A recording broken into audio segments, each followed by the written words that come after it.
The chamber is open and full of whispers. What if Voldemort's curse had rebounded differently on Halloween night 1981? What if, instead of killing James and Lily Potter, the protection magic Lily invoked had shielded all three Potters, not just Harry? What if James and Lily had survived, had watched their son defeat the Dark Lord as a baby, had been there to raise him in a world finally free from Voldemort's terror? This seems like the perfect timeline. The happy ending. The boy who lived with parents who loved him, who could explain his fame, who could prepare him for the destiny that Scar represented. No Dursleys, no cupboard under the stairs, no years of abuse and neglect, just a family, whole and loving and alive. But perfect timelines don't exist. Every change creates ripples, consequences we can't predict. And raising the boy who lived, the child who defeated the most powerful dark wizard in a century, comes with complications no parenting book could prepare you for. Today we're exploring what happens when James and Lily Potter survive, when Harry grows up knowing his parents, knowing love from day one, but also growing up under the weight of being the most famous wizard alive before he can even walk, when the prophecy that shaped his destiny becomes something his parents must help him navigate rather than discover years later, when the scar on his forehead is a family reminder of the night they all survived, not just Harry alone. This changes everything about Harry's story, not just his childhood but his entire approach to magic, friendship, destiny, and the war that will inevitably come. Because here's the crucial detail everyone forgets. The prophecy doesn't disappear just because James and Lily survive. Voldemort is still out there, disembodied but not destroyed. The Dark Lord will return, and when he does, Harry will still be the only one who can defeat him. The difference is that this time Harry won't face it alone. He'll have parents who know the truth, who fought in the First War, who understand what's coming. But he'll also have parents who are terrified of losing him, who might overprotect him, who must balance keeping him safe with preparing him for a battle they know is inevitable. We'll explore how James and Lily navigate raising the boy who lived, how they handle the fame, Harry's face on chocolate frog cards before he's old enough to read, strangers stopping them in Diagon Alley to thank their son for ending the war, the constant pressure of public expectation, how they explain to a child why he's famous, why people stare, why he has a scar that sometimes hurts. We'll watch how this changes Harry's Hogwarts experience. He arrives not as an abused orphan discovering magic for the first time, but as a confident child who's grown up immersed in magical culture, who knows advanced spells from watching his parents, who understands the wizarding world's politics and prejudices. He's not desperately seeking belonging, he already has it. He's not fighting to prove his worth, everyone already believes he's special. But we'll also examine the costs. Harry grows up knowing his parents love him, yes, but he also grows up knowing they could have died, that Voldemort tried to kill them, that the only reason they survived was Harry's accidental magic and his mother's sacrifice. He carries guilt that Canon Harry never experienced, the knowledge that his parents nearly died for him, that their scars, physical and emotional, from that night are because of him. We'll explore how James and Lily's survival changes the political landscape. James is from an ancient pure-blood family, wealthy and influential. Lily is Muggle-born but a war hero, beloved by those who fought against Voldemort. Together they have power, social, political, financial. They can shape Harry's childhood in ways the Dursleys never could. But they also attract attention, and enemies that the Dursleys' obscurity avoided. And we'll watch how Sirius, Remus, and the rest of the Marauders' Circle shape this timeline. Sirius never goes to Azkaban. He was never accused of betraying the Potters because they survived. He's Harry's godfather, actively involved in his life, teaching him pranks and mischief. Remus isn't isolated and poverty-stricken. He's Uncle Moony, welcomed into the Potter home despite being a werewolf. Peter Pettigrew's betrayal is discovered because James and Lily can testify about the secret keeper switch. This is the story of Harry Potter, who never knew the Dursleys, who grew up loved and confident and prepared, who arrives at Hogwarts already knowing he's special, already understanding his connection to Voldemort, already trained by parents who are determined their son will survive the next battle, who has everything Canon Harry desperately wanted, family, belonging, love, but who also carries burdens Canon Harry never imagined. Because when you're raised by heroes who survived a Dark Lord's attack, when you grow up knowing you're prophesied to fight that same Dark Lord someday, when your parents pour all their knowledge and fear and desperate love into preparing you for a war they know is coming, that shapes you in ways both beautiful and complicated. So let's explore what happens when the Potters survive. When James and Lily raise Harry, When the boy who lived becomes the boy who lived with parents who would do anything to make sure he keeps living. Halloween night, 1981. The night everything changed. The house at Godric's Hollow exploded with green light. Inside, Lily Potter had thrown herself between Voldemort and baby Harry, screaming the words of an ancient protection charm she'd researched obsessively during months of hiding. Not just the sacrifice, she'd known she'd die for Harry without hesitation, but a binding enchantment that would tie her life force to his, create a web of protection so complex that even the killing curse couldn't easily unravel it. "Stand aside, you foolish girl," Voldemort hissed. "Stand aside now." "Not Harry. Please, not Harry." The green light erupted from Voldemort's wand. It struck Lily, but the protection magic she'd woven activated simultaneously. The curse hit the shield of her sacrifice and rebounded, splitting. Part of it struck baby Harry, leaving a lightning bolt scar. Part of it ricocheted back toward Voldemort, and part of it, the smallest fragment, backfired into the web of protective magic Lily had created, supercharging it in ways she'd never anticipated. The explosion of magical feedback was catastrophic. Voldemort's body was destroyed, his soul torn from physical form. Harry screamed, bleeding from the new scar. And Lily woke up. She was on the nursery floor, her body aching like she'd been hit by a dozen bludgers. Harry was crying in his crib, and through the ringing in her ears, she heard footsteps pounding up the stairs. "Lily!" James burst into the room, wand raised, ready to fight. He'd been downstairs trying to hold off Voldemort, had been hit with a curse that had thrown him through a wall. He looked half dead, bleeding from a head wound, but he was alive and moving. "Harry," Lily gasped, forcing herself up. "Check Harry." James was already at the crib, carefully lifting their crying son. "He's got a cut on his forehead. Bleeding, but it doesn't look deep." "Lily, what happened? Where's—" "Voldemort's gone," Lily said, her voice shaking. The curse rebounded. "He tried to kill Harry, and the protection magic I'd prepared, it worked. It sent the curse back." James stared at her. "You're alive. You're both alive. Check for him," Lily insisted, staggering to her feet. "Make sure he's really gone." They searched the house, wands ready, but found only destruction. The nursery wall was blown out. Scorch marks covered the floor where Voldemort had stood, but no body. No sign of the Dark Lord except the lingering stench of dark magic and the eerie silence that followed his presence. "He's gone," James said finally, pulling Lily and Harry into a tight embrace. "He's really gone." "For now," Lily whispered, looking at the cut on Harry's forehead that was already forming a scar. "But James, the curse hit him. Part of it hit him. We need to check for dark magic. Make sure he's not—" "We'll check everything," James promised. "We'll make sure he's safe." They were found an hour later by Sirius Black, who'd broken through the Fidelius charm's protections when he felt them waver. He burst through the destroyed front door, wand raised, eyes wild, and stopped dead at the sight of James and Lily standing in the ruined nursery with Harry. "You're alive," Sirius breathed. "Merlin's beard, you're alive." "Padfoot," James said, and the relief in his voice was overwhelming. "He came. Voldemort came, and I know. I felt the Fidelius break. Thought that meant—" Sirius couldn't finish the sentence. He pulled James into a fierce hug, then, "Lily, how are you alive? He killed everyone he targeted.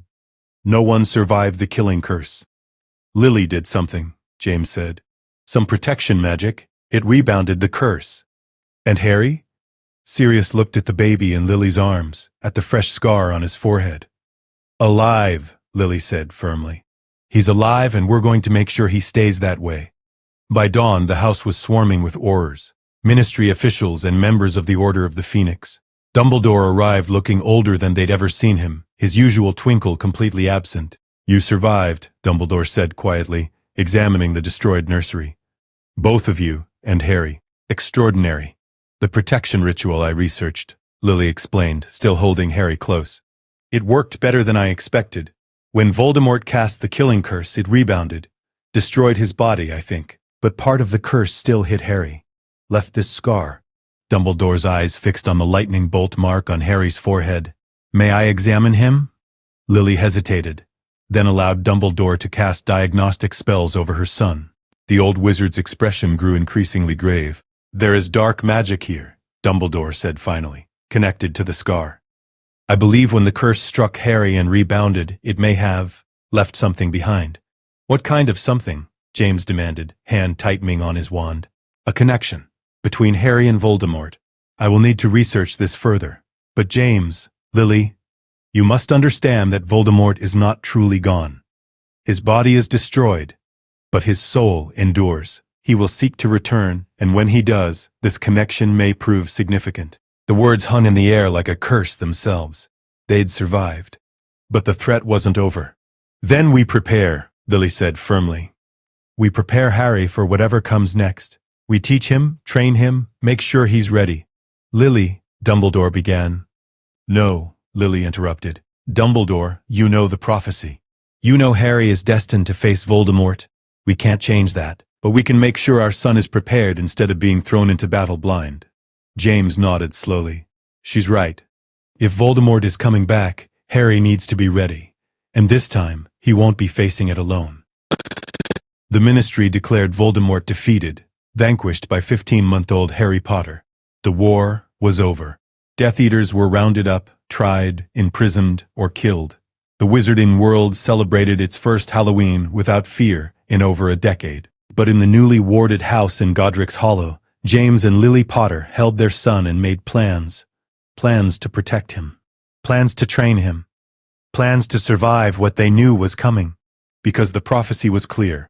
Neither can live while the other survives. And they were determined that when the time came, it would be their son who lived. Early years, ages 2, 7.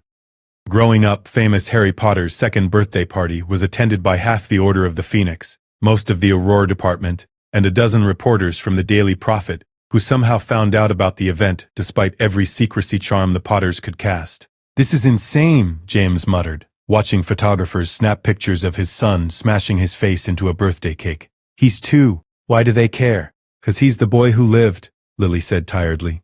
She'd spent the morning answering questions from a Witch Weekly reporter about Harry's favorite toys and whether they'd consider endorsements for magical baby products. James, we need to accept that our son is famous. This isn't going away.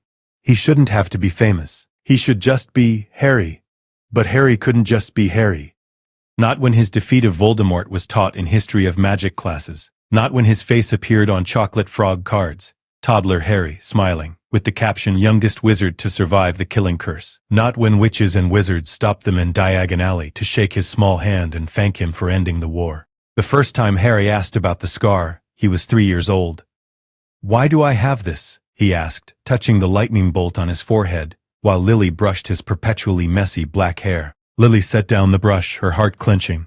They'd discussed this moment, prepared for it, but actually facing her toddler son's innocent question was harder than she'd imagined. Because a very bad wizard tried to hurt you when you were a baby, Lily said carefully. But your daddy and I protected you, and the magic that protected you left that scar. Did it hurt? I don't know, sweetheart. You were very small. You probably don't remember. Harry touched the scar again, frowning in concentration. Sometimes it tingles. Like magic. Lily's blood ran cold. When does it tingle? Sometimes. When I'm thinking hard about things. Lily immediately told James, who told Dumbledore, who confirmed what they feared.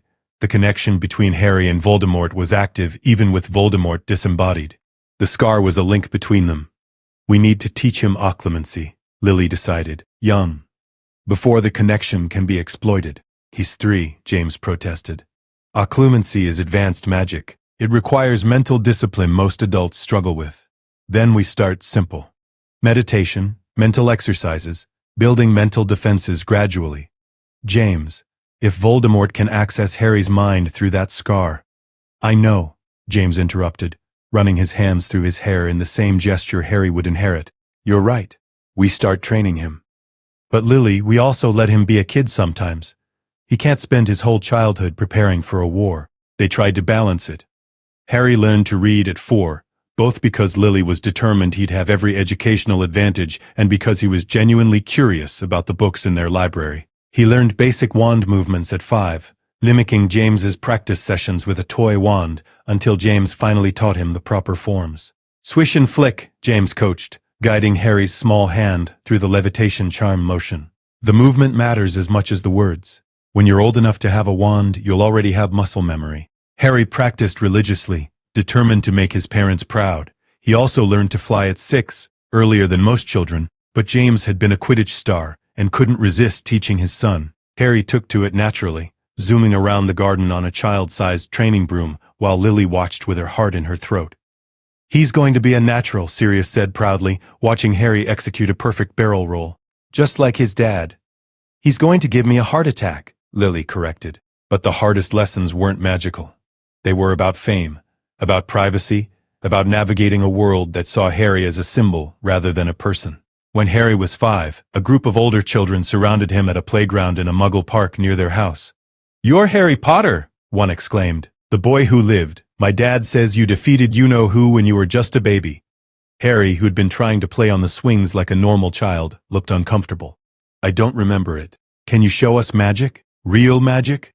"I'm not supposed to do magic outside of home," Harry said, repeating what his parents had told him countless times. "It's against the rules." "Bet you can't do any magic at all," another child sneered. "Bet you're just normal and the story's made up." Harry's accidental magic manifested before he could stop it, the swings all suddenly moving on their own, the slide extending upward impossibly high. The Muggle children ran away screaming. Lily found Harry crying under a tree an hour later. "They wanted me to be special," Harry sobbed. "But when I was special, they were scared. I didn't mean to scare them, Mum. I just got upset and the magic happened." Lily held him close, her own heart breaking. "I know, sweetheart. I know it's hard. People expect things from you because of what happened when you were a baby. But you're not responsible for their expectations." "Why did Voldemort come to our house?" Harry asked. "Why did he try to hurt us?" It was the question Lily had been dreading. Harry was 5. Too young for the full truth of the prophecy. Too young to understand destiny and chosen ones. But he deserved some answer. "Because he was afraid of you," Lily said carefully. "There was a prediction that a child born when you were born would be able to defeat him. Voldemort was scared of that prediction, so he tried to stop it from coming true, but he failed." "Am I going to have to fight him again?" Harry asked with a child's directness. Lily wanted to lie, wanted to promise that no Harry would never have to face Voldemort again, that the threat was over. But she'd promised herself she would never lie to her son about the important things. "Probably," she said quietly. "Someday when you're older and trained and ready." "Voldemort isn't truly gone, Harry. He's diminished, hiding. But he'll try to come back. And when he does, you'll need to stop him. Will you and Dad help me?" "Always," Lily promised fiercely. "We will always help you." "You're not fighting this alone." James started training Harry in defensive magic at 6. Not spellcasting. Harry was too young for a wand. But theory, tactics, situational awareness.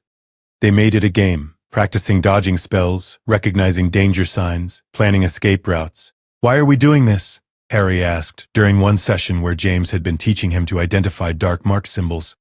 "Because knowledge is protection," James explained. "The more you know, the safer you are. And Harry, your mum and I won't always be able to protect you. You need to be able to protect yourself. Is Voldemort coming back soon? We don't know. Could be years, could be decades. But when he does come back, you'll be ready." Harry absorbed the training with a seriousness that sometimes worried his parents.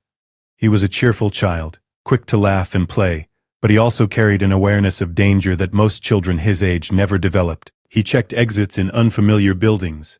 He noticed when adults touched their wands nervously. He understood that people wanted to hurt him because of who he was. By age 7, Harry could identify most common hexes by their visual effects, knew evacuation procedures for a dozen different emergency scenarios, and had memorized the full list of Death Eaters who'd escaped justice after the war. James's idea, know your enemies before they strike. He could also fly better than most children twice his age, had read most of his parents' library, and had a wicked sense of humor inherited from both James and Sirius. "He's growing up too fast," Lily said one night, watching 7-year-old Harry practice wand movements in the garden with his toy wand. "We're preparing him to survive," James replied. "That's our job as parents.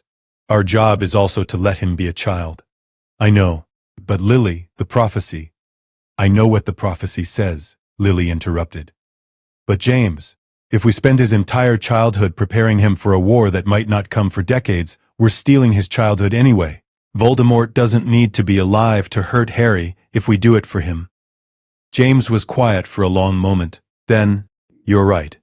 We need to find a balance. Train him enough to keep him safe, but also let him be 7. They tried. Harry attended a Muggle primary school for a year to socialize with non-magical children his age. He joined a local Quidditch youth league under a different name to avoid attention. He had playdates with the Children of Order members. Neville Longbottom became a close friend, bonding over their shared experience of Voldemort targeting their families. But the fame never went away. The stares never stopped. And Harry learned to navigate a world that saw him as both a hero and a target before he was old enough to fully understand what either meant. On the eve of Harry's 8th birthday, Lily found him looking through old photographs of Halloween 1981.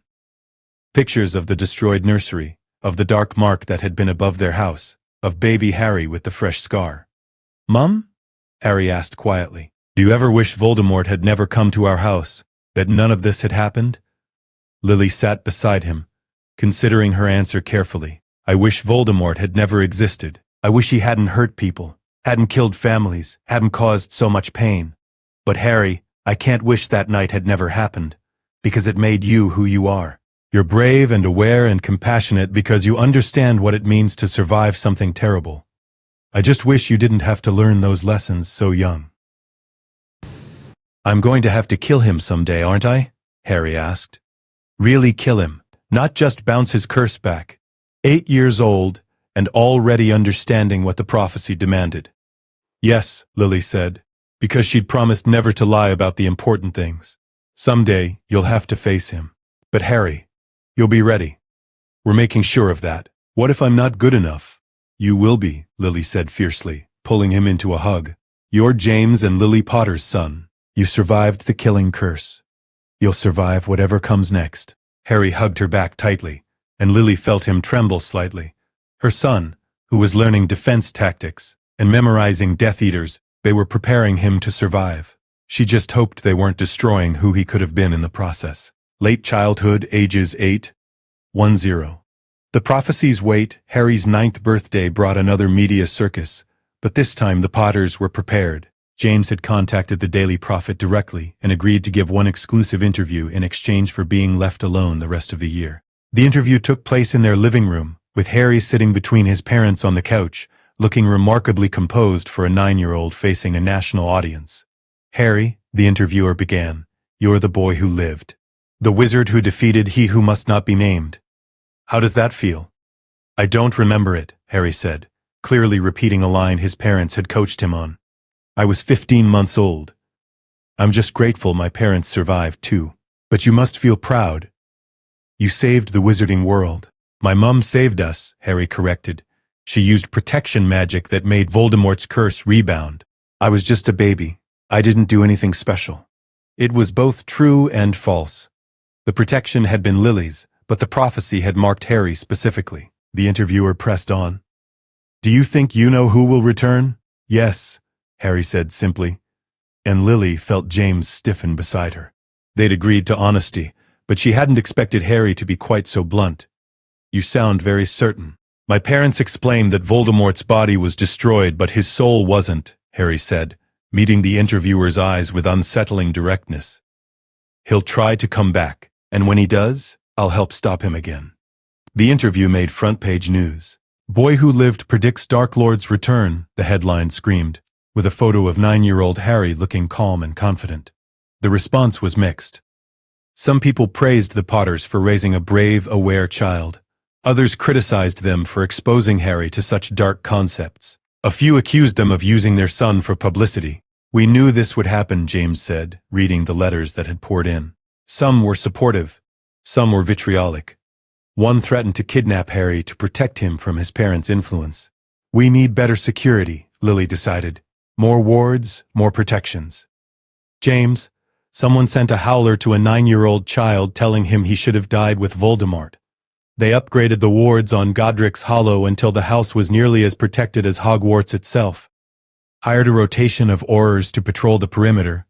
Taught Harry to recognize threats and evacuate to safe rooms if necessary. This is no way for a child to live," Remus observed during one of his visits, watching Harry practice emergency apparition coordinates in case he needed to side along with an adult quickly. "No," Lily agreed. "But it's the only way to keep him alive. Remus, you've seen the threats. People want to hurt him because he's famous. Death Eaters who escaped want revenge. Dark Wizard sympathizers think killing Harry would be symbolic. We can't afford to be careless. At 10 years old, Harry received his first serious death threat. Not a vague rant, but a detailed plan describing how someone would kidnap him from the local library and deliver him to the Dark Lord's faithful servants. James reported it to the Aurors. Increased security again. And finally had the conversation he'd been dreading. Harry, we need to talk about what happens when you turn 11. Harry looked up from his Transfiguration Theory book. He was already reading third-year material, determined to be prepared for Hogwarts. Hogwarts? And the fact that for the first time in your life we won't be there to protect you. Hogwarts is supposed to be the safest place in Britain, Harry pointed out. Dumbledore's there. It is safe. But Harry, you'll be away from home for the first time. You'll be in classes with children who only know you as the boy who lived. Some will worship you, some will resent you, some will try to use you. You need to be ready. I know how to handle fame, Dad. We've been practicing for years. Fame, yes. But what about friendship? What about trusting people? What about being vulnerable enough to actually connect with your peers? Harry was quiet. James and Lily had trained him extensively in defense, caution, awareness. But they'd perhaps not focused enough on how to be a normal child. Your mother and I want you to have friends at Hogwarts, James continued. Real friends, not just people who want to be near the boy who lived. But that requires trust. It requires letting your guard down sometimes. You've been telling me never to let my guard down since I was 6. We've been telling you to be cautious around strangers and potential threats, Lily corrected, joining the conversation. But Harry, once you've determined someone is safe, once you've chosen to trust them, you need to let people in. What if I trust the wrong person? It was a valid fear. Peter Pettigrew had been James's friend, trusted completely, and had betrayed them to Voldemort. The lesson was obvious. Trust could be deadly. Then you learn from it and move forward, James said. But Harry, a life without trust is a life without connection.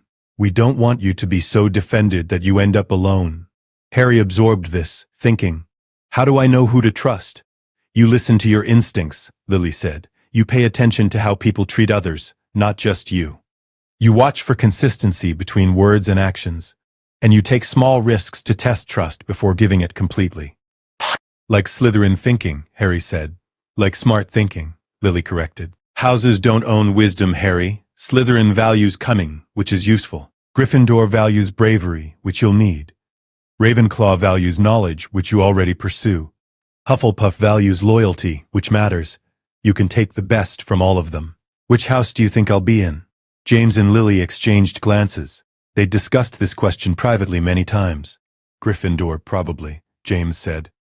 Both your mum and I were Gryffindors. You've got the courage and the tendency toward reckless bravery.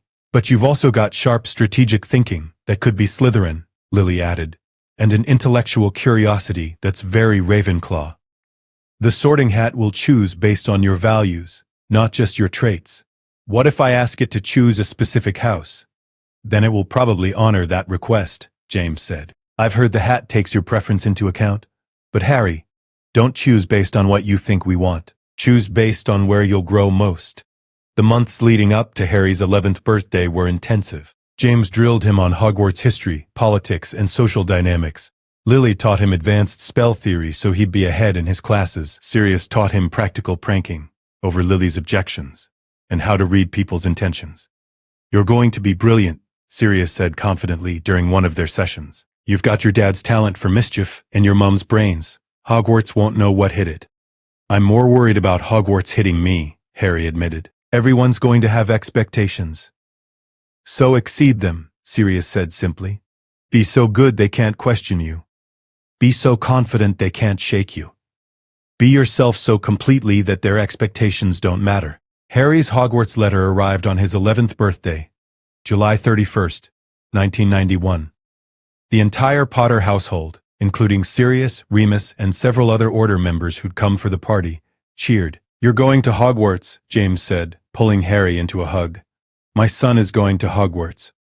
Our son, Lily corrected, but she was crying happy tears. They went to Diagon Alley for supplies, and the shopping trip was exactly as chaotic as they'd expected.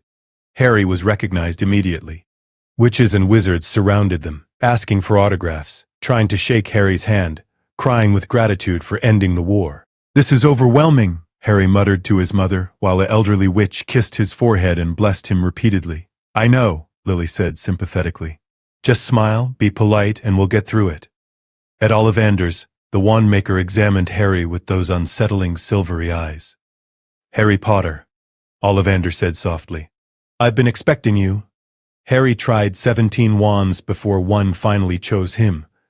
11 inches, holly and phoenix feather. The moment he touched it, warmth spread through his arm, and red and gold sparks erupted from the tip.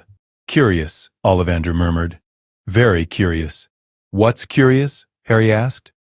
"The phoenix whose tail feather resides in your wand gave only one other feather. That wand's allegiance went to he who must not be named.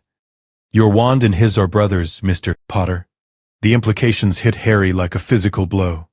His wand was connected to Voldemort's, another link between them.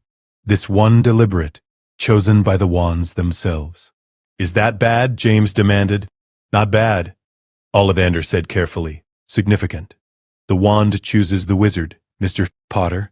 This wand chose your son for a reason. What that reason is remains to be seen." That night, Harry lay in bed holding his new wand, feeling its warmth, its rightness in his hand, and he wondered what it meant that his wand was brother to Voldemort's. Was it prophecy manifesting again? Another sign that he and the Dark Lord were bound together in ways that went beyond the scar? "Harry?" Lily knocked softly and entered his room. "Can't sleep?" "Thinking about the wand," Harry admitted. Lily sat on the edge of his bed. "The connection worries you." "Everything's connected," Harry said quietly. "The scar connects me to Voldemort. The prophecy connects us. Now the wands. It's like I can't escape being tied to him." "The ties exist," Lily agreed. "But Harry, they don't define you. Yes, you're connected to Voldemort through the scar and the prophecy and now the wand. But you're also connected to us, to your friends, to everyone who loves you. Those connections matter more." "The prophecy says neither can live while the other survives," Harry said. "That means I have to kill him. Really kill him. I'm 11 years old and I have to figure out how to kill the most powerful dark wizard in history. Not yet," Lily said firmly. "Right now you have to figure out how to be 11, how to make friends at Hogwarts, how to learn magic and play Quidditch and be a student. The war with Voldemort will come, but it doesn't have to be today. But I need to be ready." "You will be ready," Lily interrupted. "We've been preparing you your entire life." "But Harry, readiness doesn't mean you have to spend every moment training. You're allowed to be young. You're allowed to have fun. You're allowed to just be Harry Potter, not the boy who lived." "I don't know how to be just Harry Potter," Harry admitted. "I've always been the boy who lived." Lily felt her heart break a little. They'd tried so hard to give Harry a normal childhood alongside the training, but perhaps they'd failed. Perhaps the weight of prophecy and fame and preparation had crushed the normal child he could have been. "Then you figure it out at Hogwarts," Lily said gently. "You make friends who see you as Harry, not as the boy who lived. You find things you love that have nothing to do with defeating Voldemort. You discover who you are, separate from your destiny. And if I can't, then you keep trying. Because Harry, the prophecy says you're the only one who can defeat Voldemort. But it doesn't say that's all you are. You can be a friend, a student, a son, a person, and the chosen one. They're not mutually exclusive." Harry held his new wand tighter. "I'm scared, Mum. Of Hogwarts, of the expectations, of failing." "Good," Lily said, surprising him. "Fear means you understand the stakes. Fear means you'll be careful. Just don't let fear stop you from living." September 1st arrived with a mixture of excitement and dread. Platform 9 3/4 was crowded with families saying goodbye to students. Harry saw Neville Longbottom with his grandmother and waved. Saw several other children his age, some staring at him with recognition. "Remember," James said, pulling Harry aside for a final talk. "Be yourself. Trust your instincts. Make real friends. And Harry, write to us. About everything. We want to hear about your classes and your friends and your adventures, not just the dangerous stuff." "I'll write every week," Harry promised. "And if anything seems wrong, if your scar hurts, if you sense danger, you tell Dumbledore immediately," Lily added. "Don't try to handle it alone." "I won't be alone," Harry said. "You've made sure of that. All the training, all the preparation. I'll be fine." Lily hugged him tightly, not wanting to let go. "I love you," so much. You're going to be brilliant. I love you too, Mum. Harry boarded the Hogwarts Express, found an empty compartment, and watched his parents on the platform until the train pulled away and they disappeared from view. For the first time in his life, Harry Potter was truly on his own, not defenseless. His parents had made sure of that. Not unprepared, he'd been training for years, but alone in a way he'd never experienced before. And as the train carried him toward Hogwarts and destiny in the future his prophecy demanded, Harry wondered if all his preparation would be enough, or if, despite everything his parents had done to protect him, he would still end up facing Voldemort alone when the time came. The scar on his forehead tingled, as it sometimes did, and Harry touched it, feeling the connection to the Dark Lord who was waiting somewhere out there, diminished but not destroyed, waiting to return, waiting for the prophecy to fulfill itself, waiting for Harry. Hogwarts years 1 through 4. The Hogwarts Express compartment door slid open just as Harry was settling in with a book on advanced defensive theory his mother had packed. "Excuse me, do you mind?" A boy with flaming red hair stood in the doorway, looking hopeful. "Everywhere else is full?" "Not at all," Harry said, gesturing to the empty seats. He recognized the Hare Weasley family. His father had mentioned Arthur Weasley worked at the Ministry, had a large family, supported Dumbledore during the war. "I'm Ron," the boy said, sitting down. "Ron Weasley? Harry Potter?" Ron's eyes went straight to the scar. "Blimey, you're really him? The boy who lived?" Harry suppressed a sigh. This happened every time. "Yes, but I mostly just go by Harry." "That's wicked. My whole family talks about you. You defeated you-know-who when you were a baby." "My mum defeated him, technically," Harry corrected, "with protection magic. I was just—" "Still, though?" Ron was looking at him with open admiration. "That's brilliant." Before Harry could respond, the compartment door opened again. A girl with bushy brown hair and an impatient expression stood there. "Has anyone seen a toad?" "A boy named Neville's lost one." "Haven't seen a toad," Ron said, the girl's eyes fixed on Harry. "Are you Harry Potter? I've read all about you. In modern magical history, and the rise and fall of the dark arts, and great wizarding events of the 20th century." "You're in books?" Ron asked, eyes wide. "Apparently," Harry said, feeling uncomfortable. His parents had warned him about this, about being reduced to a character in history books rather than treated like a real person. "I'm Hermione Granger," the girl continued, "and you should know that Neville's toad is named Trevor. If you see him, please let me know." She left before either boy could respond. "She seems," Ron started. "Intense," Harry finished. "But she knew about the books.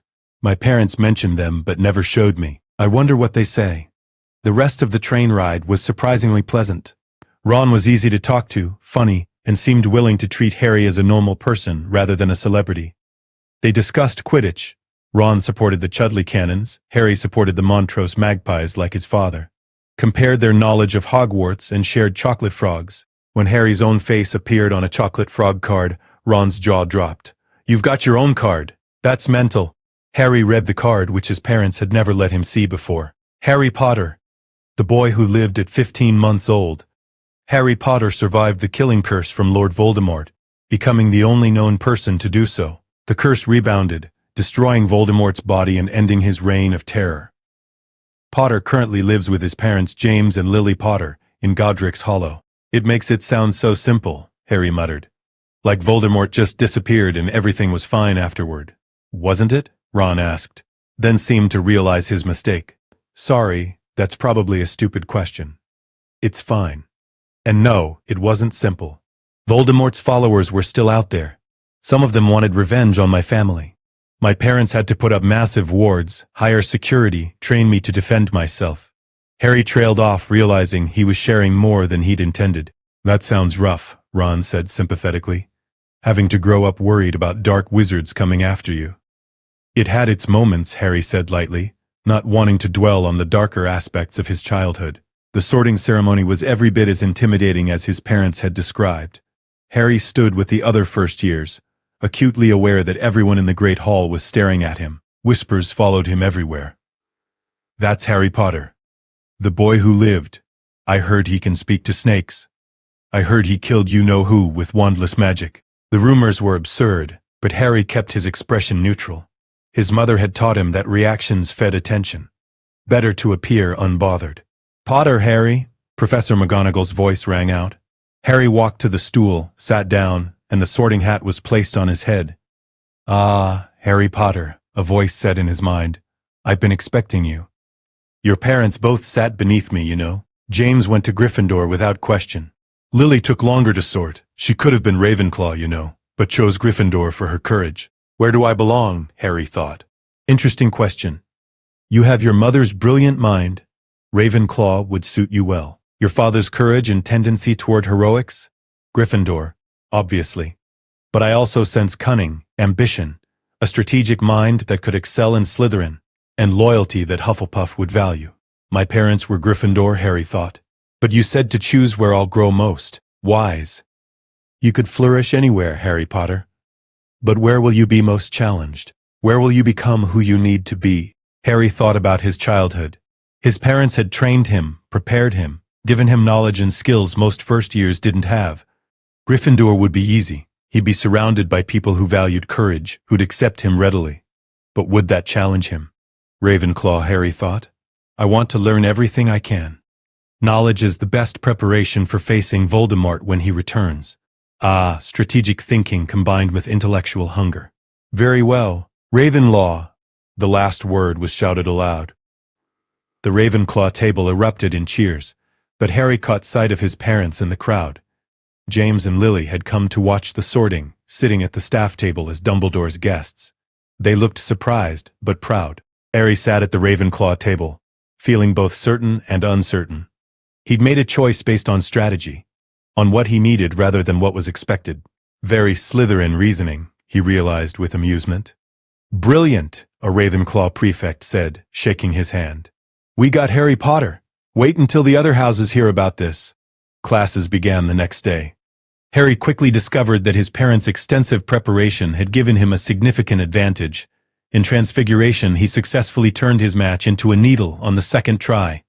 The only first year besides Hermione Granger to succeed. Excellent work, Mr. Potter, Professor McGonagall said, and Harry felt a surge of pride. 10 points to Ravenclaw. In Charms, Professor Flitwick was delighted when Harry demonstrated perfect wand movement for the levitation charm. Muscle memory from years of practice with his toy wand. But it was defense against the dark arts that proved most interesting. Professor Quirrell was clearly incompetent, stuttering and nervous, teaching from a textbook rather than practical experience. During the first lesson, Harry raised his hand. Professor, this textbook says the best defense against a boggart is the ridiculous charm.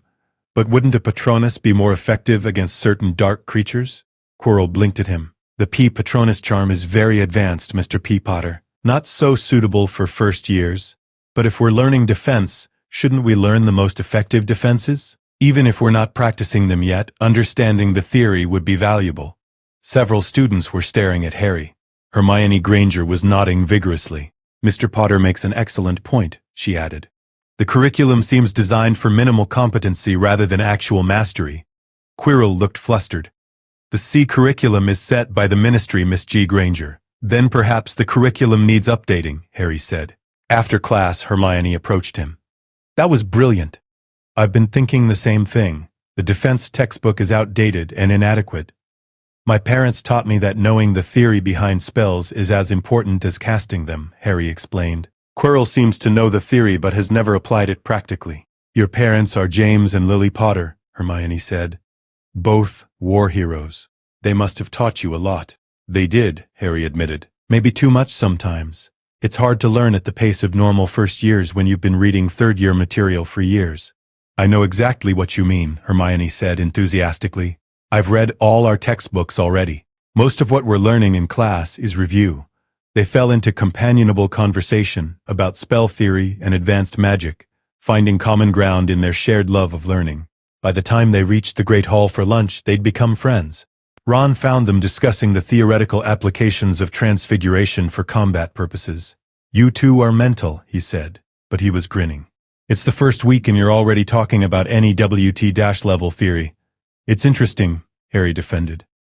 Don't you want to understand how magic actually works? I want to understand how to pass my classes, Ron replied. You can keep the advanced theory. The trio formed quickly. Harry, Hermione, and Ron, bound together by friendship and complementary skills. Harry provided practical magical knowledge from his parents' training. Hermione offered encyclopedic theoretical understanding. Ron contributed strategic thinking about wizarding culture and social dynamics. When Halloween brought the troll incident, it was different from canon. Hermione wasn't in the bathroom crying. She was with Harry and Ron in the Great Hall. When Quirrell announced the troll and the dungeons, Harry immediately recognized the tactical problem. "The Slytherin dormitory is in the dungeons," he said urgently to Professor McGonagall. "The students need to evacuate upward, not be sent down to their common rooms." McGonagall's eyes widened. "You're absolutely right. All students remain here while prefects check the evacuation routes." The troll was found and defeated by the professors before it could harm anyone. Dumbledore publicly thanked Harry for his tactical awareness. "Mr. Potter's quick thinking prevented a potential tragedy," Dumbledore announced. 20 points to Ravenclaw. Later, in the Ravenclaw common room, Harry's housemates celebrated. But Harry was thoughtful. "A troll doesn't just wander into Hogwarts," he said to Hermione. "Someone let it in." "But why?" "Maybe it was a distraction," Hermione suggested.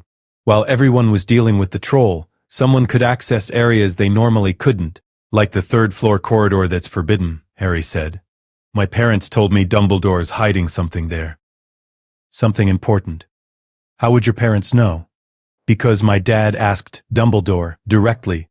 When you're James Potter and your son is attending Hogwarts, you want to know what dangers might be in the castle."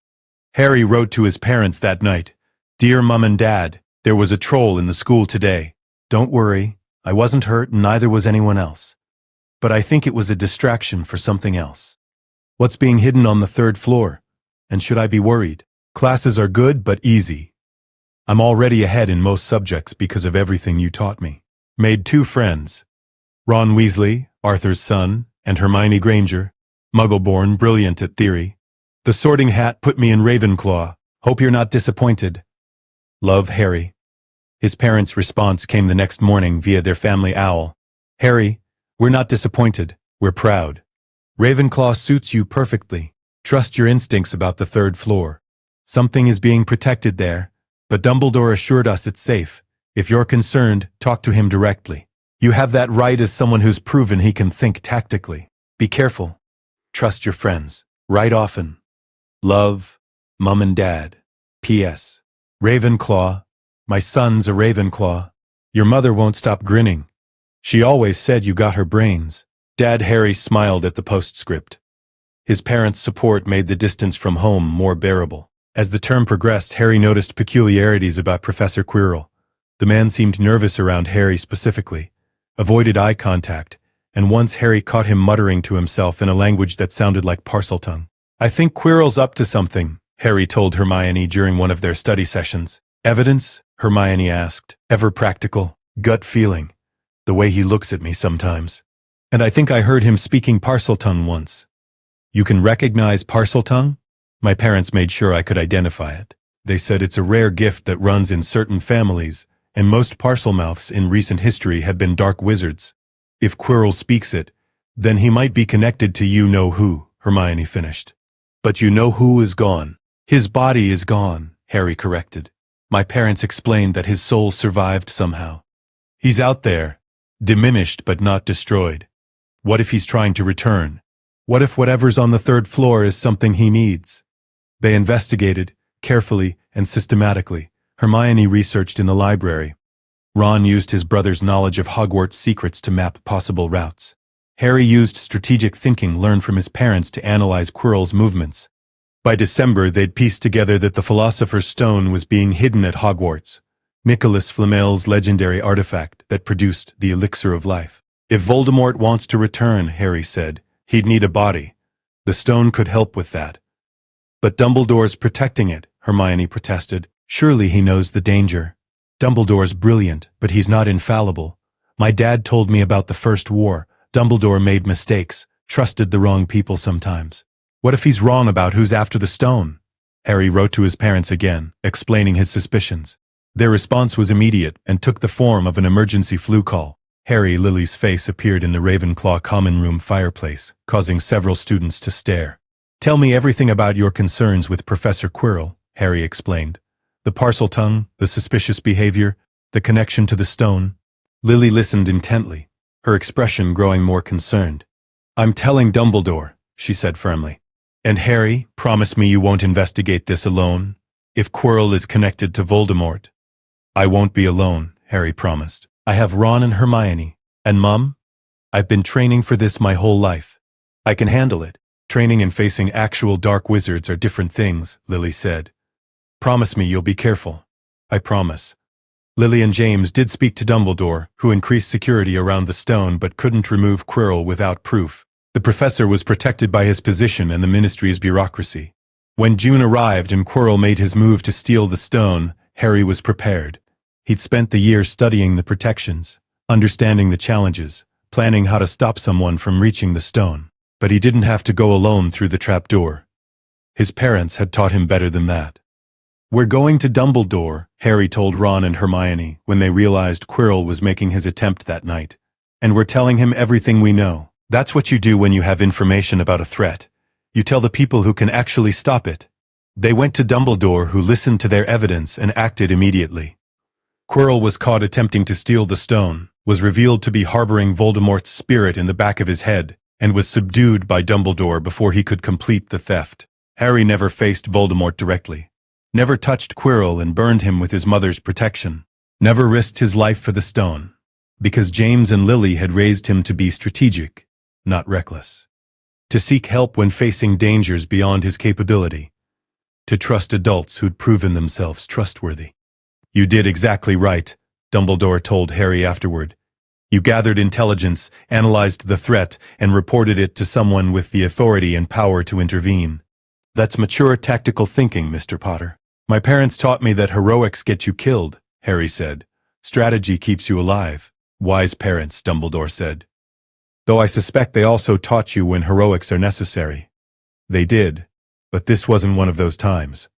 First year ended with Ravenclaw winning the House Cup, partly due to Harry's contributions, with Harry having proven himself an excellent student and tactical thinker, and with Voldemort's first attempt to return being thwarted. At home that summer, James and Lily were both proud and concerned. "You handled it perfectly," James said. "You identified the threat, gathered evidence, reported it properly." "That's exactly what we hoped you'd do." "But I didn't face Voldemort," Harry said. "The prophecy says I'm the only one who can defeat him. What if I needed to confront him and I backed down?" "You made the tactical choice to involve Dumbledore rather than face a possessed professor as a first year," Lily corrected.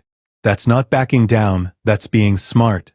Harry, the prophecy doesn't demand you fight Voldemort every time you encounter him. It means that ultimately, you're the only one who can kill him permanently.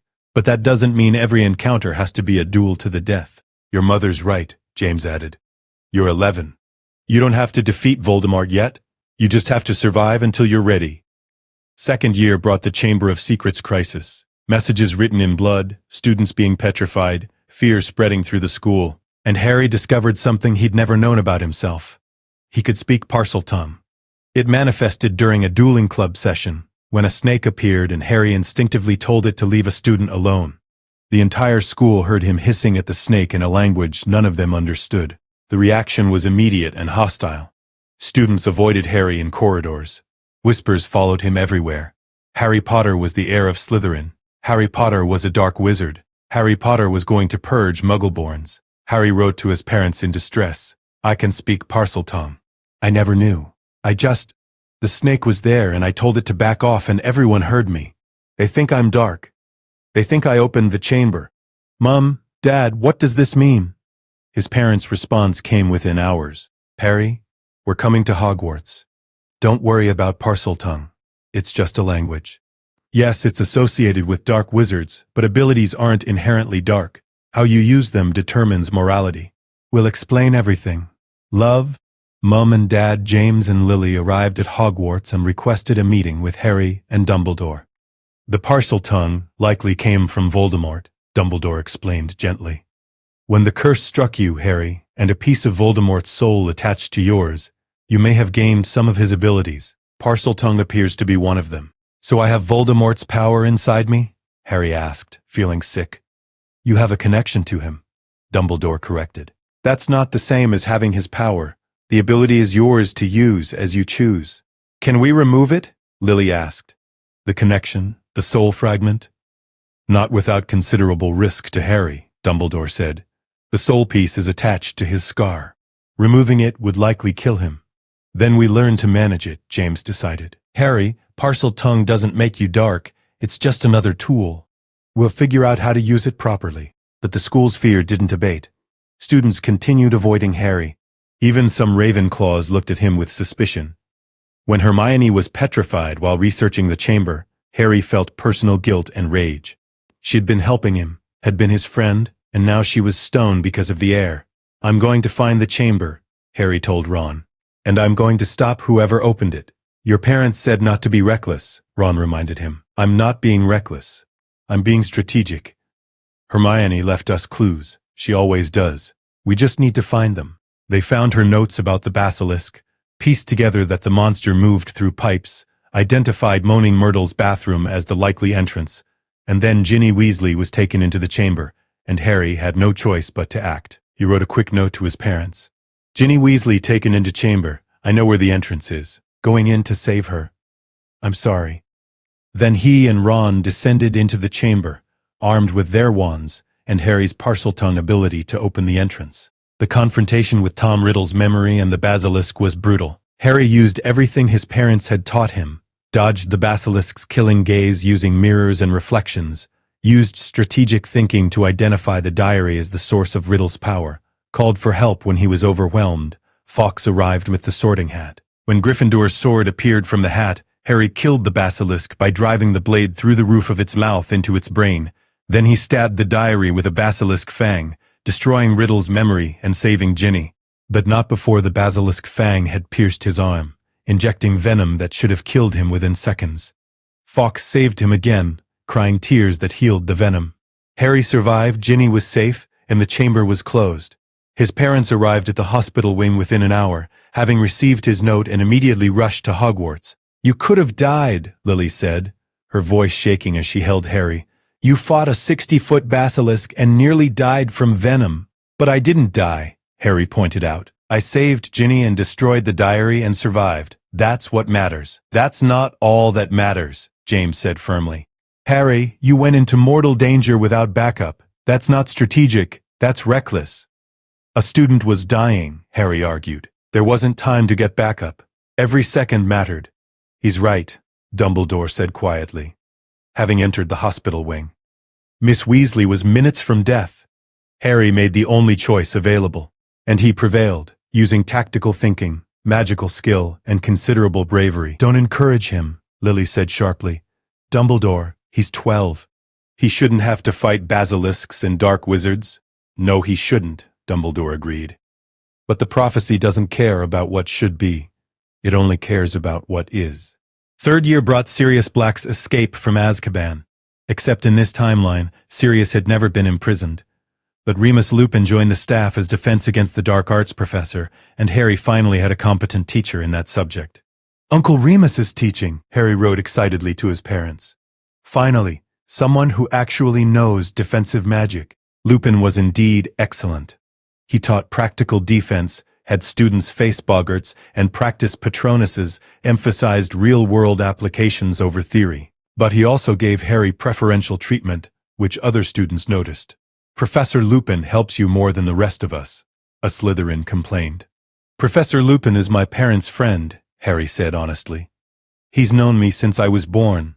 Of course he pays more attention to me. The complaint reached Lupin, who pulled Harry aside. I've been showing favoritism, Lupin admitted. I should be treating you like any other student. But I'm not any other student, Harry pointed out. I'm the boy who lived. My parents fought in the war with you, and I have a connection to Voldemort that makes me a unique case. Treating me exactly like everyone else would be ignoring reality. When did you get so wise? My parents raised me to think strategically. Pretending I'm normal when I'm not doesn't help anyone. Lupin taught Harry the Patronus charm that year, and Harry's Patronus took the form of a stag, just like his father's Animagus form. That's remarkable, Lupin said, watching the silvery stag gallop around the room. A corporeal Patronus at 13. Your parents will be proud.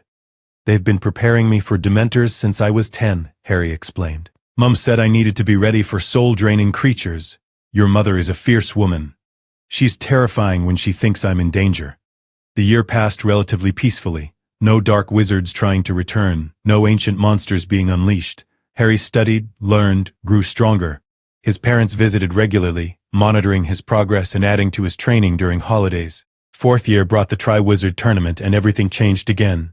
When Harry's name came out of the Goblet of Fire despite the age line, despite him not entering, James and Lily immediately recognized it as a threat.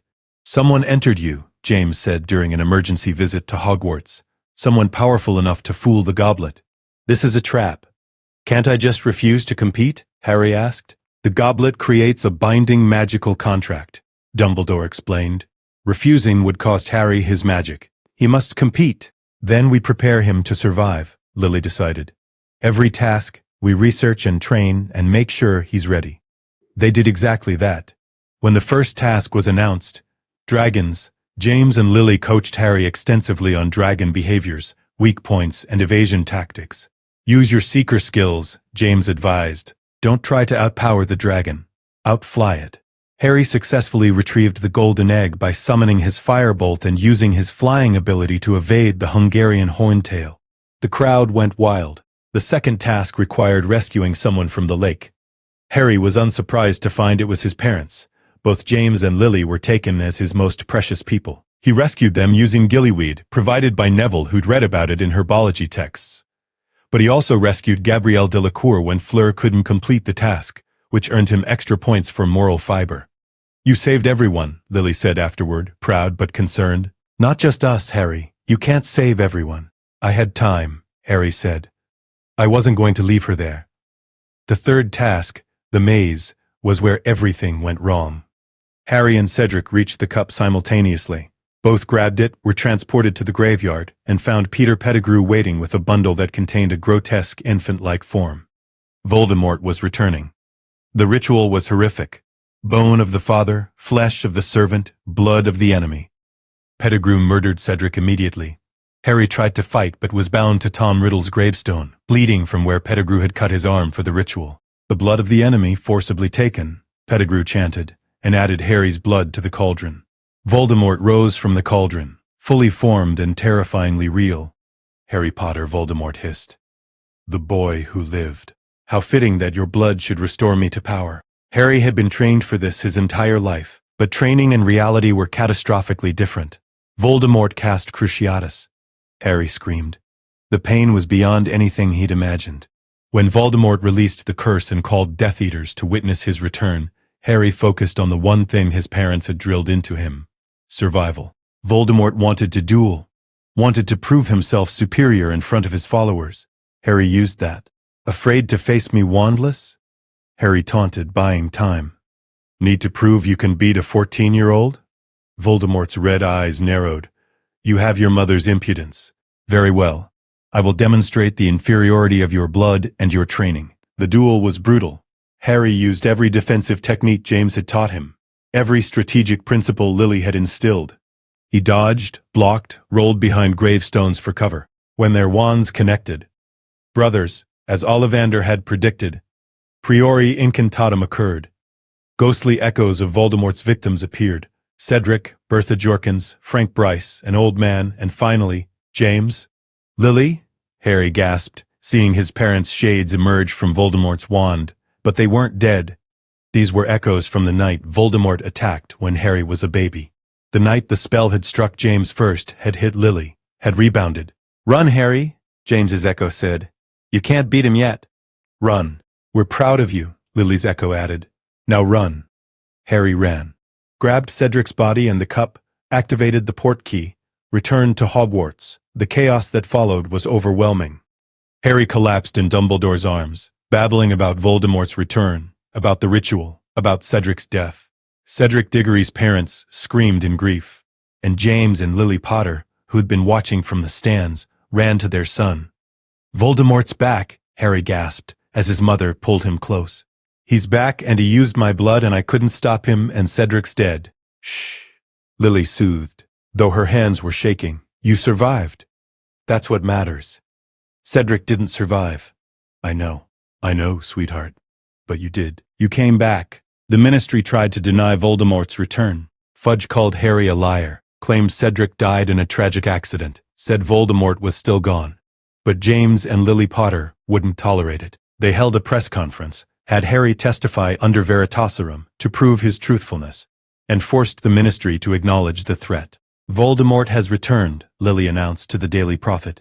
My son faced him in combat and survived. The war isn't over, it's just beginning again. The wizarding world fractured. Some believed the Potters.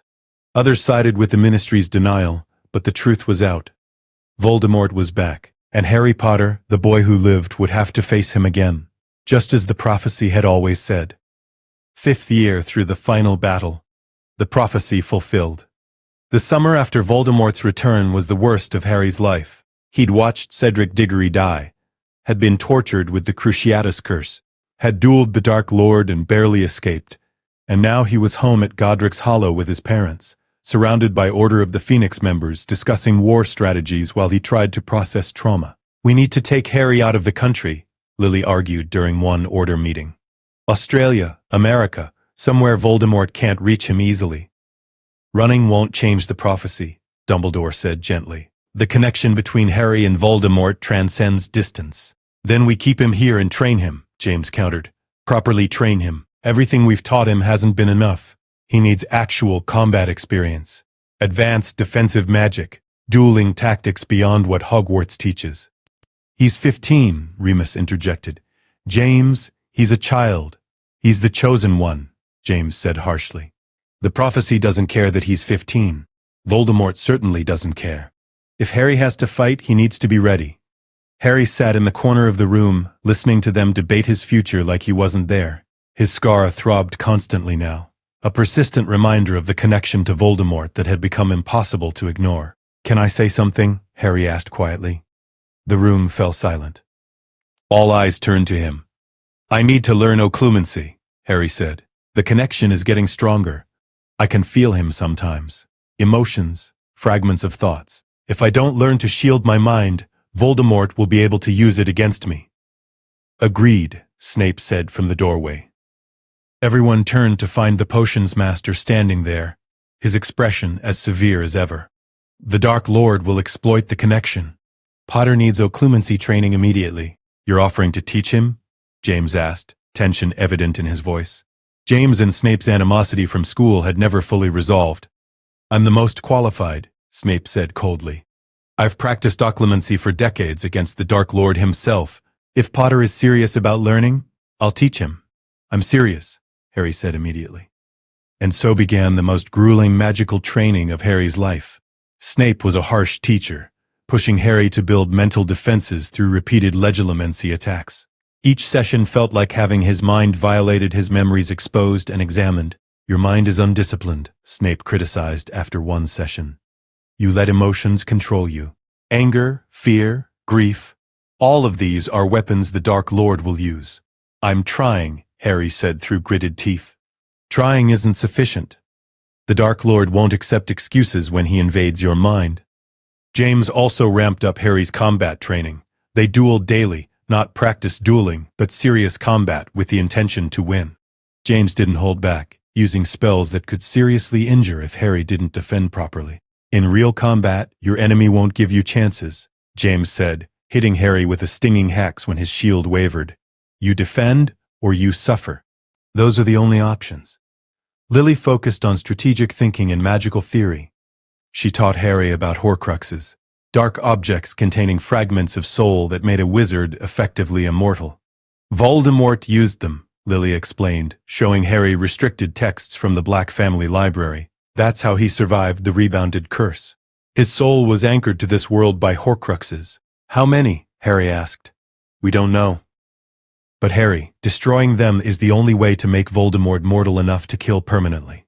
How do you destroy a Horcrux? Basilisk venom, fiend fire, something destructive enough to damage an object beyond magical repair. The piece of soul can't survive if its container is destroyed.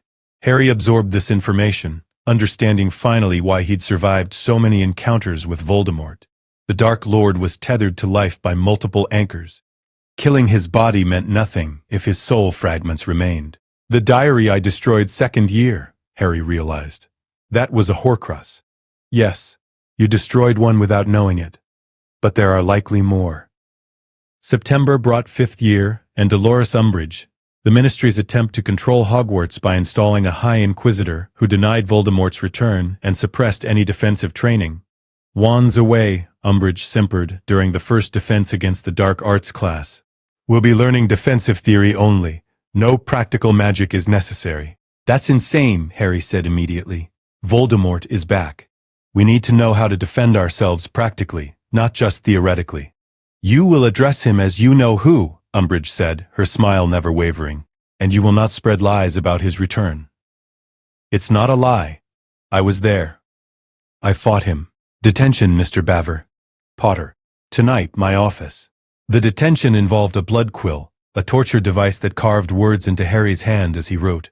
I must not tell lies was etched into his skin, bleeding and healing and bleeding again. Harry endured it silently, using the occlumency techniques Snape had taught him to compartmentalize the pain. But when he returned to Ravenclaw Tower with his scarred hand, his housemates noticed. She tortured you, Hermione said, horrified. That's illegal. Tell that to the Ministry, Harry replied grimly. Word spread quickly. Students were outraged that Umbridge was using illegal punishment methods, but the Ministry backed her completely, and Umbridge's power only grew. We need to learn defense ourselves, Harry told his friends. If Umbridge won't teach us, we teach each other. Thus Dumbledore's army was formed, but with Harry as a far more competent instructor than in canon. Years of training from his parents and combat experience from facing Voldemort made him an effective teacher. Defense isn't just spells, Harry explained during their first meeting in the Room of Requirement. It's tactics, awareness, strategy. You need to think 3 moves ahead, like chess. Anticipate your opponent's actions and counter before they strike. He taught them shield charms, stunning spells, disarming charms, and tactical movement. He emphasized that magic was only part of combat. Positioning, timing, and mental discipline mattered equally. My parents taught me that surviving isn't about being the most powerful, Harry said. It's about being smarter than your enemy. Use your environment. Create advantages. Fight dirty if you have to. Winning matters more than honor. Some students, particularly the Gryffindors, looked uncomfortable with this pragmatic approach, but Hermione nodded approvingly. That's very Slytherin thinking, she observed.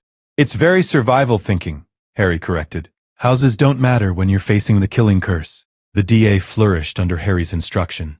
Students learned practical defense and gained confidence. Even Neville Longbottom, always clumsy and uncertain, showed remarkable improvement. You're a natural at this, Harry told Neville after a particularly good practice session. You think defensively, always protecting others. That's valuable in combat. Really? Neville asked, surprised. Really, your instinct is to shield rather than attack. That makes you an excellent defender. We need people like that. But while Harry was teaching defense, Voldemort was growing stronger. Harry's scar burned more frequently, and through the connection he caught glimpses of Voldemort's thoughts and plans. One night in December, Harry had a vision so vivid it felt real. Arthur Weasley being attacked by Nagini in the Department of Mysteries. He woke screaming, his scar on fire. Dad! Mum, Harry shouted, stumbling out of his 4-poster bed. His parents arrived via emergency portkey.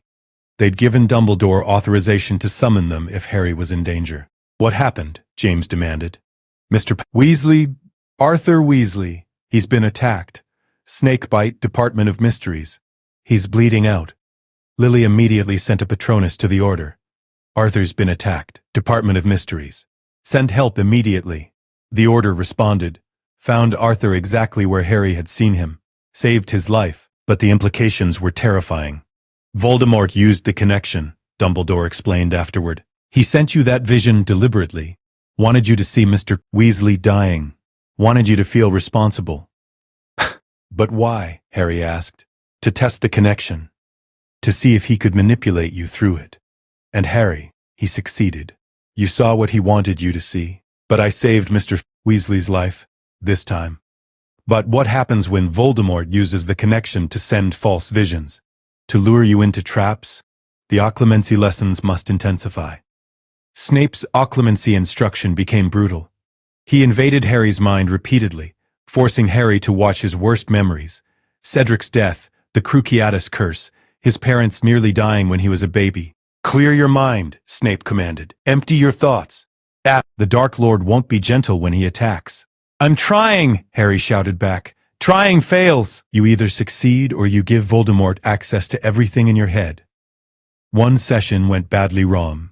Harry, frustrated and exhausted, pushed back against Snape's legilimency and accidentally invaded Snape's mind instead.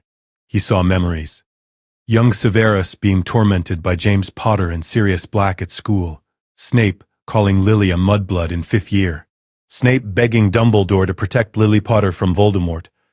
Snape's devastation when Lily died, no, when he thought she'd died. "Out!" Snape roared, physically pushing Harry away. "Get out of my mind!" "You loved my mother," Harry said, stunned. "That's none of your concern.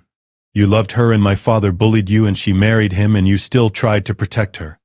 Silence. Snape's wand was trembling. "Your parents' relationship is not your business. The lessons are over. Get out." Harry stumbled out of Snape's office, his mind reeling. His father, James Potter, the war hero, the loving dad who'd trained Harry his whole life, had been a bully at school, had tormented Snape for years. That night, Harry confronted his father. "Did you bully Snape at school?" James went very still. "Where did you hear that?" "I saw it. In Snape's memories during occlumency. You and Sirius tormented him, called him Snivelus, hexed him publicly, humiliated him." James was quiet for a long moment. Then, "Yes, I did, and I'm not proud of it." "Why?" "Because I was an arrogant teenager who thought being popular and talented at Quidditch meant I could treat people however I wanted. Because Snape was an easy target, he was interested in dark magic, didn't have many friends, and I didn't like him. So I made his life miserable." "Mum married you anyway?" "Your mother didn't know the full extent of what I'd done until 7th year. When she found out, she was furious. Nearly ended things between us. I had to prove I'd changed, that I wasn't that person anymore." "And Snape loved her," Harry said quietly. James nodded. "He did. They were childhood friends before Hogwarts. I destroyed that friendship through my bullying and his choices regarding dark magic. When Lily died, when we thought we'd died, Snape was devastated. He's been protecting you partly because of his love for her. That's why he's so harsh with me. I look like you." "Yes, you're a living reminder of everything he lost and everything he hated. But Harry, he's still teaching you occlumency because it's necessary. His past with me doesn't change his commitment to stopping Voldemort." The conversation left Harry unsettled. His father wasn't the flawless hero Harry had imagined. James had been flawed, cruel even, before maturing into the man he was now. "People change," Lily told Harry later. "Your father was a bully at 15.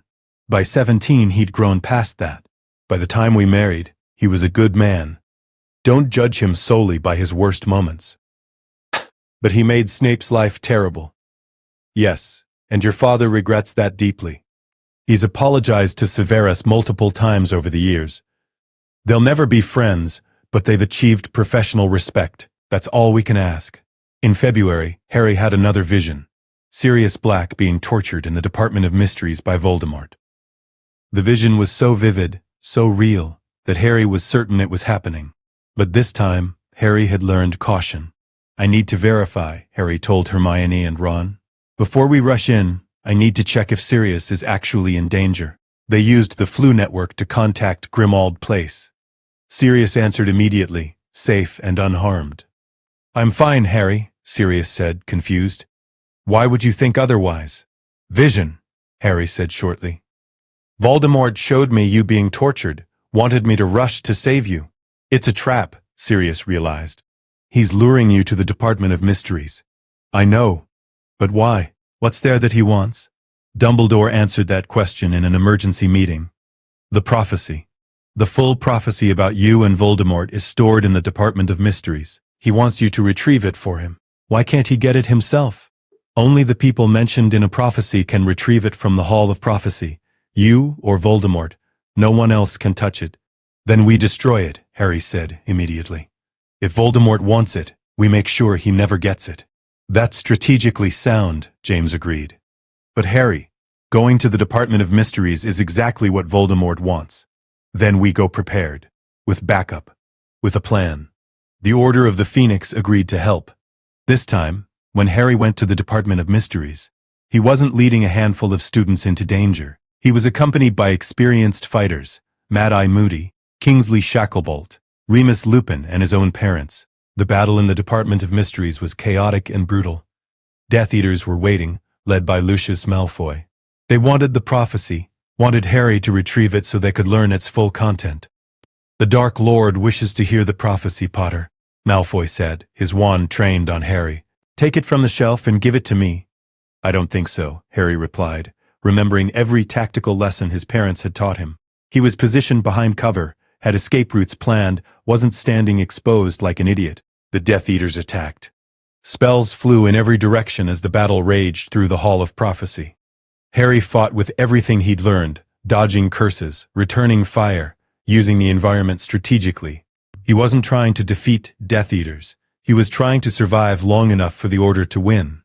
Lily dueled Bellatrix Lestrange with terrifying skill, matching the Death Eater curse for curse. James fought alongside Sirius, their old Marauder partnership evident in their coordinated attacks.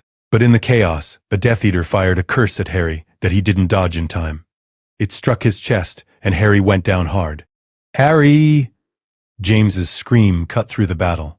Lily was at Harry's side instantly, checking for a pulse, assessing the damage. The curse had been a dark, cutting hex. Harry was bleeding severely from a chest wound. "Stay with me," Lily commanded, her hands glowing with healing magic. "Harry, look at me. Stay conscious." Did Voldemort get it? Forget the prophecy. Focus on breathing. The Order won the battle.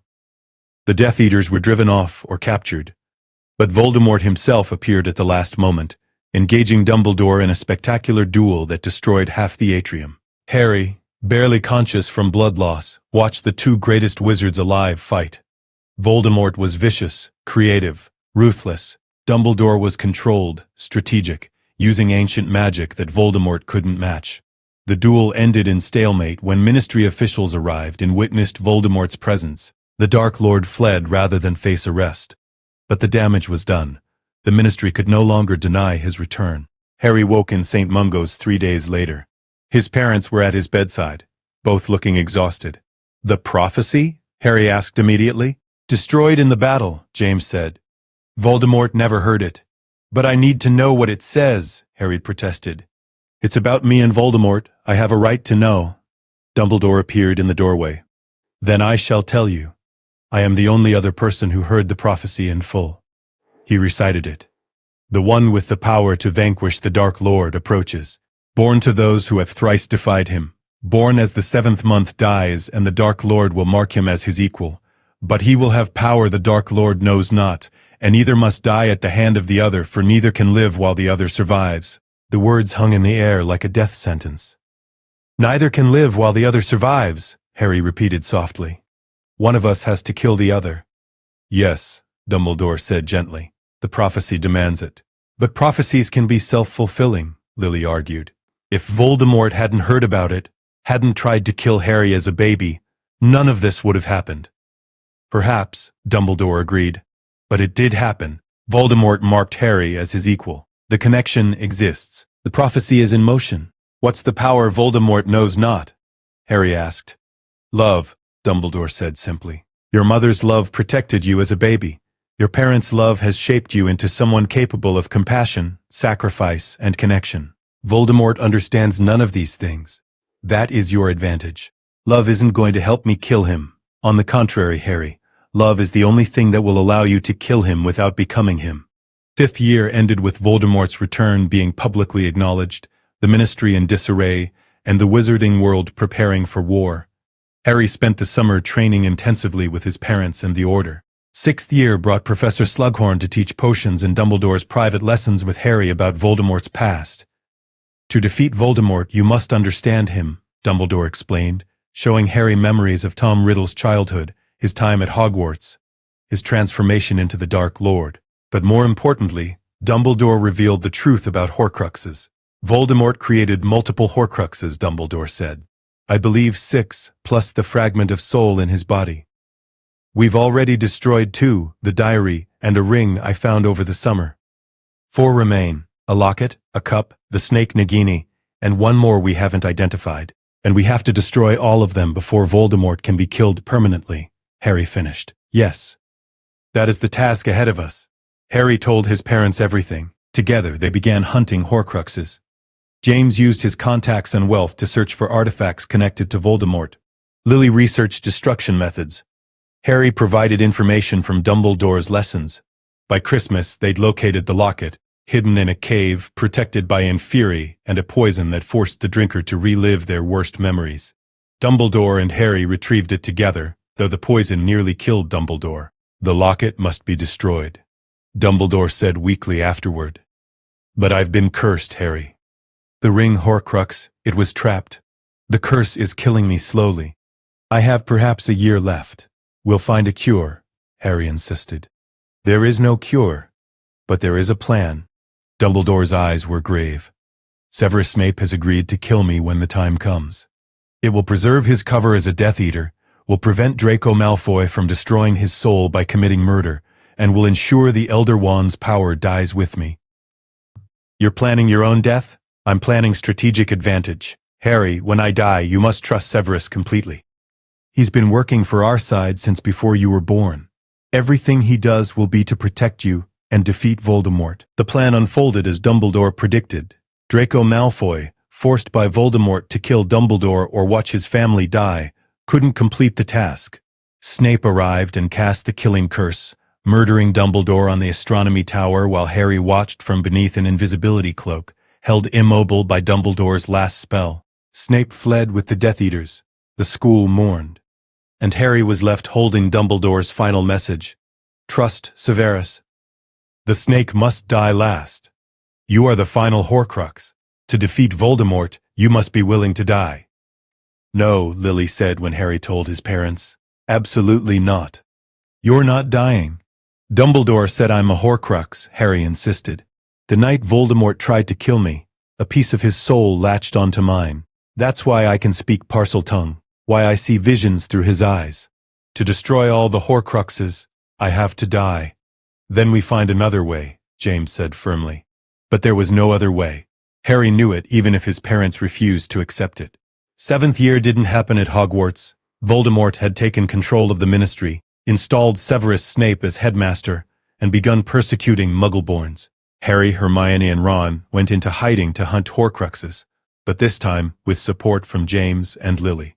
The hunt took months. They destroyed the locket using Gryffindor's sword, retrieved from the bottom of a frozen pond. They broke into Gringotts for the cup, a terrifying raid that ended with them escaping on a dragon. They discovered the diadem was hidden at Hogwarts. Throughout it all, Harry felt the connection to Voldemort growing stronger.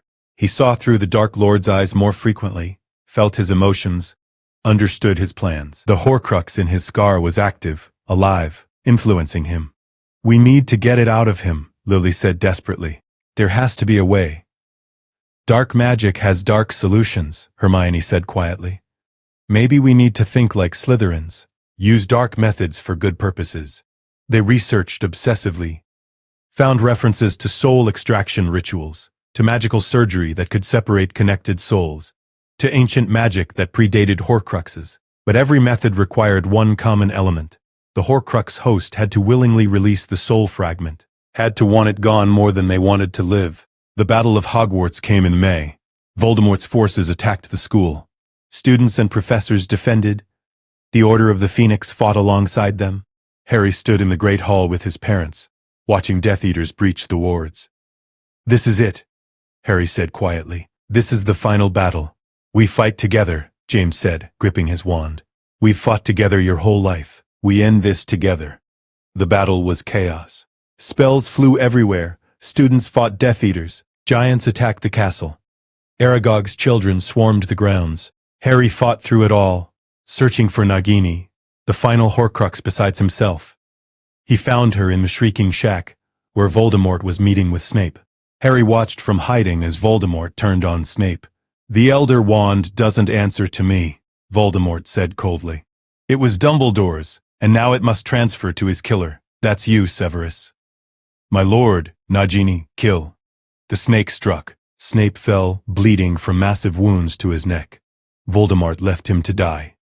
Harry rushed to Snape's side, tried to stop the bleeding, but the wounds were too severe. "Take them," Snape gasped, tears leaking from his eyes. "Take my memories. Give them to Potter, to your parents. They need to know." Snape's memories flooded into the vial Harry conjured. Then Snape's eyes focused on Harry's face one last time. "You have your mother's eyes," Snape whispered. Tell Lily." "I'm sorry." He died in Harry's arms. Harry fled with the memories, found his parents, and together they viewed them in a pensieve hurriedly set up in the room of requirement. They saw everything. Snape's love for Lily, his role as double agent, his years protecting Harry on Dumbledore's orders, his anguish at having to kill Dumbledore, his complete loyalty to defeating Voldemort, and they saw Dumbledore's final instructions. Harry is the final Horcrux. He must die for Voldemort to become mortal. "Tell him when the time is right." "No," Lily said, tears streaming down her face. "There has to be another way." "There isn't," Harry said, feeling strangely calm. "I have to die. It's the only way to destroy the Horcrux." "Then we all die," James said fiercely. "We won't let you face this alone." "Yes, you will," Harry said gently. "Because someone has to kill Voldemort after I'm gone. Someone has to end this. And that's you." He hugged his parents, the people who'd raised him, trained him, loved him, prepared him for this exact moment. "I love you," Harry said. "Thank you for everything. For giving me a childhood, for teaching me magic, for showing me what family means. I'm ready for this because you made me ready." "Harry," Lily was sobbing. "I know the spell to extract a soul fragment," Harry interrupted. "Hermione and I found it. But it requires the host to want the Horcrux gone more than they want to live. That's the key. I have to choose to release it." "And then?" James asked hoarsely. "Then Voldemort becomes mortal. Then you can kill him. Then the prophecy is fulfilled. One of us dies at the hand of the other. It'll be me, but I'll take his immortality with me." Harry walked into the Forbidden Forest alone, as Voldemort had commanded via their connection. Death Eaters surrounded him. Voldemort stood waiting, the Elder Wand in his hand. "Harry Potter," Voldemort said softly, "the boy who lived, come to die." "I'm ready," Harry said. And he was. Years of preparation, of training, of love had led to this moment. "No last words? No pleas for mercy?" "Just one thing," Harry said. "I forgive you." Voldemort's red eyes widened in confusion. The concept of forgiveness was alien to him. Avada Kedavra. The green light struck Harry. He felt the Horcrux in his scar scream and tear away, felt his own soul remain intact, felt himself fall into darkness, and woke in a white space that might have been King's Cross Station, or might have been his own mind. Dumbledore was there, smiling gently, and beside him was a small flayed creature that might have been the Horcrux fragment, now powerless and dying. "You separated it," Dumbledore said proudly. "You chose to release the Horcrux rather than let it die with you. Brilliant magic, Harry. Your mother would be proud." "Is it over?" Harry asked. "The Horcrux is destroyed. You can return to your body if you choose, or you can move on. The choice is yours." "Can I actually survive?" "Your mother's protection saved you once. Your own choice to sacrifice yourself has saved you again. Yes, Harry. You can survive." "Then I'm going back. My parents need me. Voldemort needs to be finished." Harry opened his eyes in the Forbidden Forest. Played dead while Voldemort celebrated and ordered Hagrid to carry Harry's body back to the castle. When they arrived, Harry heard his mother's scream of grief, heard his father's roar of rage, heard the battle resume as the defenders of Hogwarts refused to surrender. And Harry rolled out of Hagrid's arms, very much alive. "I'm not dead," Harry announced to the shocked crowd. "The Horcrux is dead, but I survived." Voldemort's face contorted with fury and fear. "Impossible. You don't understand sacrifice," Harry said, standing to face him. "You don't understand love. That's why you'll always lose." The final duel was witnessed by everyone. Harry versus Voldemort, wands locked, magic blazing. But this time, Harry had no Horcrux connection. No shared soul fragment. He was completely himself. "The Elder Wand won't serve you," Harry said as their spells connected. "It answers to its true master. And Dumbledore's killer was Snape. The wand passed to Snape, and Snape died protecting me, willing his magic and his loyalty to my family. The wand recognizes that.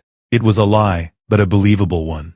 And wand lore was complicated enough that Voldemort couldn't be certain. Avada Kedavra, Voldemort screamed. Expelliarmus, Harry shouted. The spells met. The Elder Wand, recognizing Harry's ownership, he'd disarmed Draco, who'd disarmed Dumbledore, the true line of succession, refused to kill its master. The killing curse rebounded. Tom Riddle died, finally and permanently, every Horcrux destroyed. Voldemort's body collapsed. The Death Eaters fled or surrendered.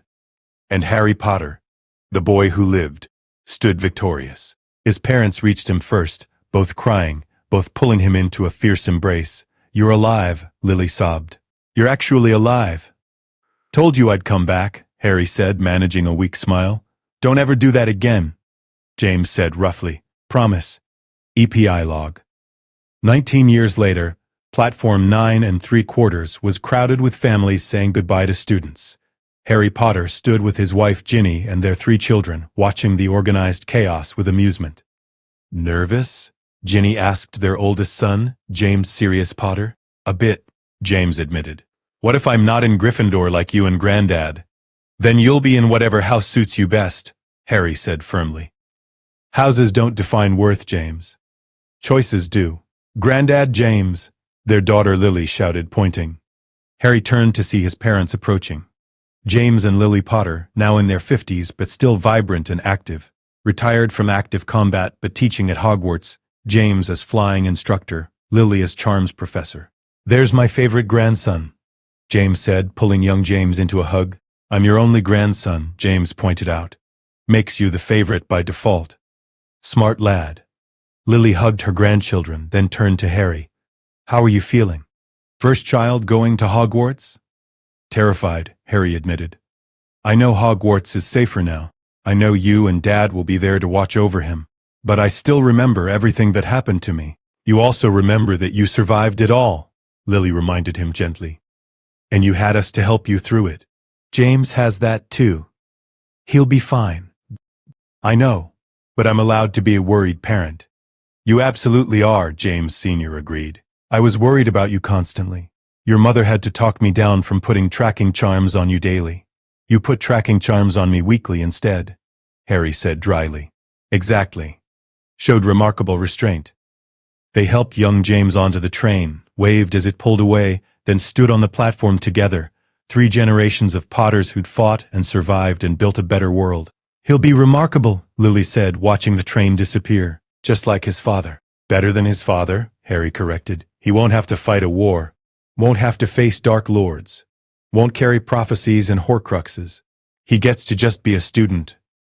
That's what we fought for, James said quietly. So the next generation could be normal? Was I normal? Harry asked. Growing up with you two, training me constantly, preparing me for war? You were loved, Lily replied. That's what mattered. Yes, we trained you. Yes, we prepared you for danger, but we also gave you a childhood. Friends, laughter, family. You were both the boy who lived and just Harry. We tried to balance both. You succeeded, Harry said honestly. I had a good childhood despite everything. I knew I was loved. That made all the difference. They left the platform together, 3 generations bound by love and sacrifice, and the knowledge that family, chosen or blood, was the most powerful magic of all. Harry Potter had been raised by James and Lily Potter, had grown up, loved, trained, prepared, had faced Voldemort multiple times and survived, had fulfilled the prophecy while surrounded by family rather than alone. The scar on his forehead had barely troubled him in 19 years. Voldemort was truly, permanently dead. The Horcruxes were destroyed.